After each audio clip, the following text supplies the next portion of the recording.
மக்கள் தொகை கணக்கெடுப்பை தொடங்குவதற்கான முன்னோட்ட கணக்கெடுப்பு வரும் அக்டோபர், நவம்பர் மாதங்களில் நடைபெறும் என்று ஒன்றிய அரசு தெரிவித்துள்ளது. நாட்டில் ஒவ்வொரு 10 ஆண்டுகளுக்கும் ஒருமுறை மக்கள் தொகை கணக்கெடுப்பு நடத்தப்படுவது வழக்கம்.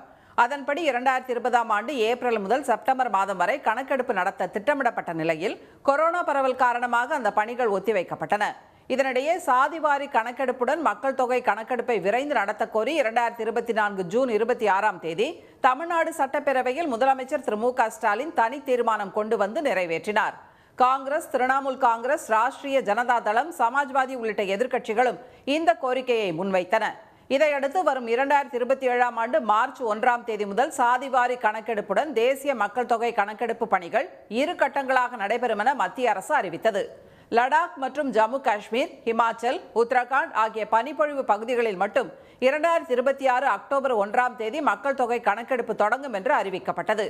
இதனிடையே அதற்கான முன்னோட்ட கணக்கெடுப்பு நாடு முழுவதும் வரும் அக்டோபர், நவம்பர் மாதங்களில் நடைபெறும் என்று மக்கள் தொகை கணக்கெடுப்புக்கான தலைமை பதிவாளர் மற்றும் ஆணையர் தெரிவித்துள்ளார்.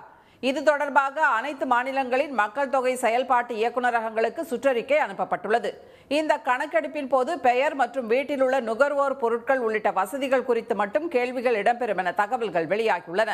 இந்த தரவுகளை பகுத்தாய்தல், பயிற்சியின் குறை நிறைகளை அறிதல், தகவல்களை அச்சிடுதல், மதிப்பீடு செய்தல், களப்பணியில் உள்ள சிரமங்களை கண்டறிதல் போன்றவற்றை உணர்ந்து சரி செய்வதற்காக இந்த முன்னோட்ட கணக்கெடுப்பு நடைபெறுவதாக தெரிவிக்கப்பட்டுள்ளது. இந்த பணிக்கு மொபைல் செயலி பயன்படுத்தப்படும் என்றும் அனைத்து பணிகளையும் கண்காணித்தல் மற்றும் நிர்வகித்தல் பிரத்யேக இணையதளம் மூலம் மேற்கொள்ளப்படும் என்றும் தெரிவிக்கப்பட்டுள்ளது. இந்தியாவில் கடைசியாக 2011ஆம் ஆண்டு மக்கள் தொகை கணக்கெடுப்பு நடைபெற்றது. அதில் இந்தியாவின் மக்கள் தொகை 121 கோடியாக இருந்தது. உடனுக்குடன் செய்திகளை தெரிந்து கொள்ள சன் நியூஸ் பெல் ஐகானை கிளிக் பண்ணுங்க.